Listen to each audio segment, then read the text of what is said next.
On behalf of our independents, I want to condemn both sides in Israel, the horrific attack by Hamas, and indeed the ongoing response of the Israelis and the death of that young Irish citizen.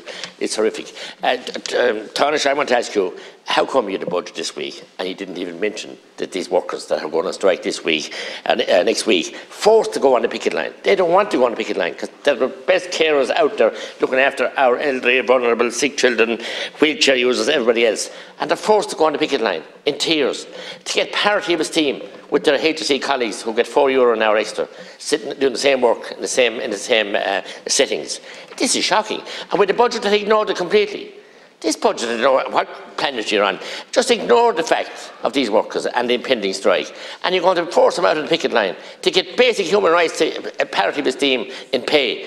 And you didn't treat them well in the budget. Otherwise, low-paid workers anyway. But this to leave them out completely and the strike pending is just beggars belief. And look, I think your earlier comments, we want a de-escalation of all violence in the Middle East, and we do not believe or we do not accept or approve of any breaches of international law in terms of the bombing of innocent Gazans and the killing of children and women as a result of the indiscriminate bombing that's currently going on. Could I say to you, Deputy, in respect of the Section 39s, paid negotiations and discussions don't get mentioned in budget statements generally.